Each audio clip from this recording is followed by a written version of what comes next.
ce que chacun a entendu. C'est vrai. Formidable. Au CNRAO, l'État de Côte d'Ivoire, à travers le ministère de la Santé, a mis cette politique de paiement en place pour des soins plus justes. Ouais. L'État de Côte d'Ivoire, à travers le ministère de la Santé, a fait forer. Je t'ai dit. C'est pas encore fini.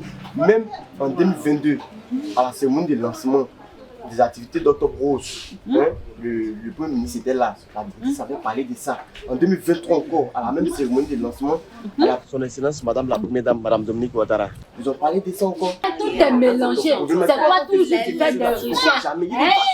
Quelle situation est venue? Moi, je vais aller au fouiller comme ça. Moi, je vais aller faire la innovation par là. Bonjour, monsieur, dame. Bonjour, madame. Qu'est-ce qui se passe? Madame, vraiment désolée pour le dérangement.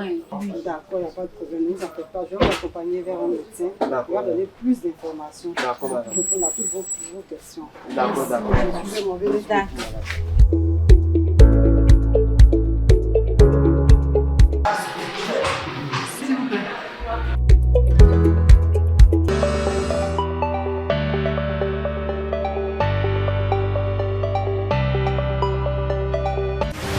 Les experts affirment que la lutte contre une maladie grave et mortelle comme le cancer se trouve ralentie ou entravée. Et nous avons certains taux de mortalité de cancer le plus élevé au monde. C'est-à-dire le taux de nouveaux cas augmente régulièrement au fil des années. Avec en tête les cancers du sein et du col de l'utérus. Chers passagers, bienvenue à bord du vol Côte d'Ivoire Stop Cancer. Je suis le commandant de bord, Pierre Demba. En cette journée du 4 février 2024, Journée mondiale de lutte contre le cancer, nous avons pour destination le pays où le cancer ne doit plus être un drame, mais une maladie chronique. Il s'agit de la Côte d'Ivoire.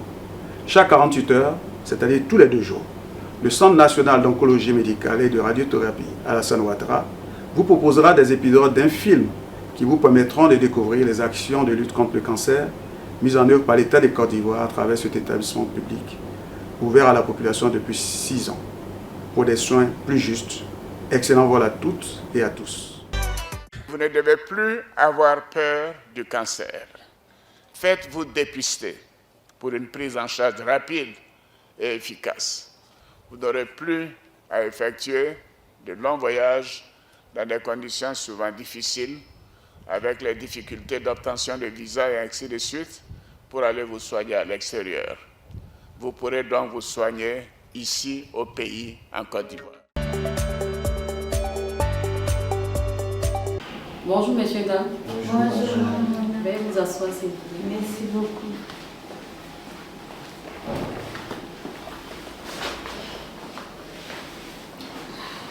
Bienvenue au Centre national d'oncologie médicale et de radiothérapie Alassane Ouattara.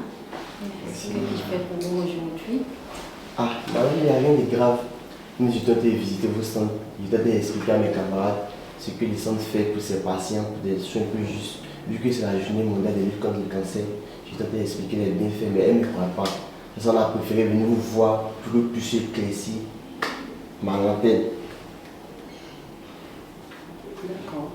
Merci. Nous vous remercions pour l'attention que vous portez sur notre centre. Merci, madame. Effectivement, il faut dire déjà pour le centre, par rapport aux soins plus justes, en 4 ans de fonctionnement, c'est-à-dire en 2022, on a fait une étude et on s'est rendu compte qu'il y avait une réduction du risque de décès par cancer du sein de 25%. C'était à l'occasion de l'Octobre Rose et on a fait cette étude qui était axée sur le cancer du sein. On s'est rendu compte également qu'il n'y avait aucune différence de chance de survie des patients, quel que soit leur niveau socio-économique, c'est-à-dire qu'un patient soit à une classe, un niveau socio-économique élevé, ou bien qu'un patient ait un bas niveau socio-économique, il n'y avait pas de différence. C'est-à-dire que la survie était la même par rapport aux différentes classes socio-économiques. C'est-à-dire qu'un patient qui vient aujourd'hui, qui n'a pas assez de moyens, on ne va pas retarder son traitement parce qu'aujourd'hui il n'a pas de moyens. Parce qu'un traitement est retardé. Il va commencer son traitement, quitte à voir avec l'assistance sociale comment essayer de payer son traitement selon le rythme, selon son rythme, je veux dire. Et il faut dire ici, on a les activités de sensibilisation, de prévention et de dépistage. Voilà, donc on a tout au centre. Quand je dis activités de soins, de dépistage, de sensibilisation, de prévention, je vais revenir là-dessus parce que c'est important. Je me rends compte que si on axe notre sensibilisation, ça sera beaucoup mieux. Pourquoi? C'est depuis lors qu'on a vu octobre et novembre, en fait, on met des activités de sensibilisation. Le mois d'octobre est dédié au cancer du sein, donc on met les sensibilisations. Le cancer du sein. Également, le mois de novembre, on axe la sensibilisation sur le cancer de la prostate. Mais il faut dire, pour patients, il ne faut pas attendre forcément le mois de novembre ou de octobre pour se faire dépister. Ils peuvent venir à tout moment au CNRAO lorsque l'hôpital est ouvert pour faire une consultation de dépistage ou bien faire des tests de dépistage. Donc, docteur, si je veux bien comprendre, c'est que même si tu es à la maison, que tu sens rien, tu n'es pas malade, tu dois venir à l'hôpital. Oui, effectivement, la définition du dépistage, c'est bien cela. C'est-à-dire venir à l'hôpital alors qu'on n'est pas malade, alors qu'on ne sent aucun symptôme. Vous savez que le cancer du col de l'utérus, c'est une maladie qu'on peut éviter. Ah oui. Pourquoi? Le cancer du col de l'utérus est dû à un virus. Dans notre jargon, nous on dit HPV virus. Et c'est un virus qui est sexuellement transmissible. Donc si la femme est contaminée par ce virus, avant que le cancer ne se développe, on a 15 à 20 ans. Donc oui, 15 années évoluent bien, 20 années évoluent avant qu'on ait une transformation en lésion cancéreuse. Donc le virus peut dans le corps pendant 20 ans. Pendant 20 ans, sans se manifester. Mais avant que ça ne soit un cancer du col de l'utérus, on a d'abord des étapes avant le cancer, que nous on dit étapes pré-cancéreuses. Et ces étapes pré-cancéreuses peuvent se voir et se traiter. Et ils ne vont pas évoluer. Si on les traite, ils ne vont pas évoluer vers le cancer. Donc le cancer du col de l'utérus peut s'éviter. C'est l'un des rares cancers qu'on peut éviter. Et c'est l'un des rares cancers qui a une cause qu'on connaît, qui est ce virus.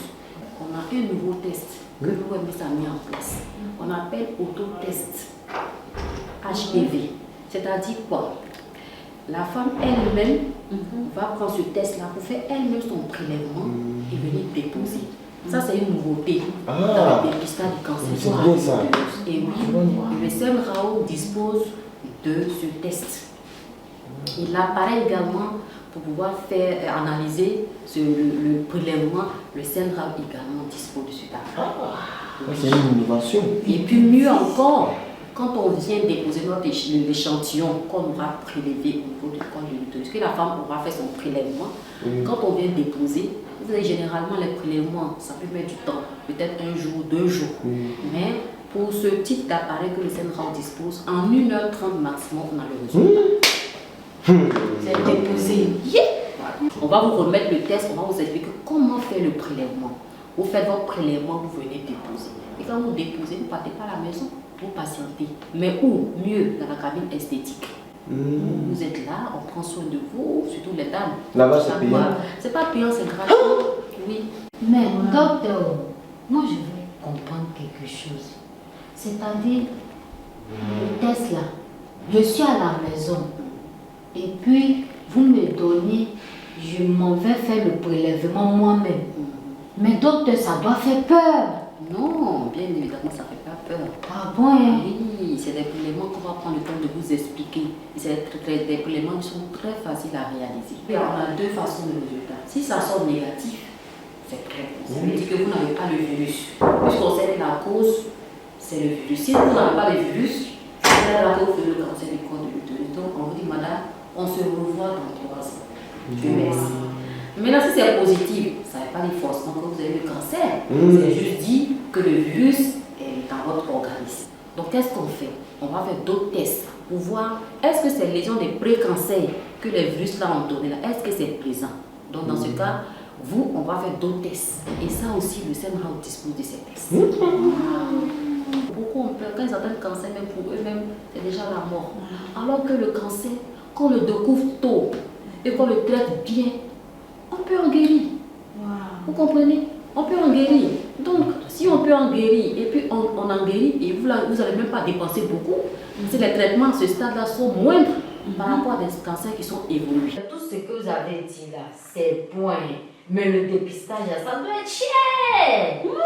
Ma chérie, toi, ton affaire d'argent là-dedans, même si c'est 20 000 euros, c'est 30 000 €. Et l'argent qui t'empoche, même ça tombe, ma chérie. Ah, on dépose l'argent dans les futilités. Bon, pas qu'il y ait banalisé ce qu'on fait, mais si c'est pour notre propre santé, c'est investir dans quelque chose qui va nous aider demain. Si on a découvert vite, on va traiter ça rapidement, comme le docteur a dit, ça va coûter moins cher que quand on découvre ça tard. Donc ma soeur, c'est mieux qu'on fasse le dépistage là. Peu importe le prix. Comme je vous avais dit, le service de prévention dont je vous ai parlé est sous le pôle d'ouvrir au Saint-Rao. Donc, très prochainement, chacun pourra venir, relayer l'information autour de vous, pour que tous les jours, ça sera ouvert pour qu'on puisse faire les consultations de dépistage et puis faire aussi les tests de dépistage. Il y a également une application qui a été développée par le ministère de la Santé et de l'Hygiène publique et de la couverture maladie universelle à travers le Saint-Rao pour aider la population à vraiment s'imprégner de la culture du dépistage. C'est une application qu'on appelle Saint-Rao Stop Cancer. Elle est téléchargeable gratuitement sur Play Store ou Apple Store. Docteur, pour aller dans votre sens, est-ce que l'application ici qui existe déjà? Oui. Actuellement, ils ont la version cancer du sein et puis cancer de la prostate. Mais actuellement, ils sont en développement pour le cancer du côlon et puis le cancer du col de l'utérus. Donc c'est bien. Donc pour cette application, je laisse votre ami vous informer. Einstein.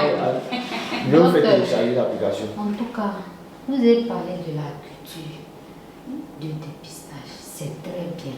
Mais pour nos parents qui sont au village, très loin d'Abidjan, ils font comment?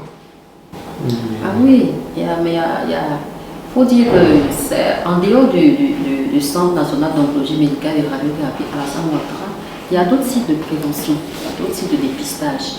En effet, je vous invite à suivre une conférence de presse qui sera animée par le professeur Adoubi, le directeur coordonnateur du programme national de lutte contre le cancer, qui va animer sur tout savoir sur les pratiques de prévention du cancer en Côte d'Ivoire. Voilà, donc il faut y aller, voilà, pour prendre un peu les sites et puis vous allez informer les parents. D'accord, merci beaucoup docteur. Merci. Bonne journée à vous. Merci.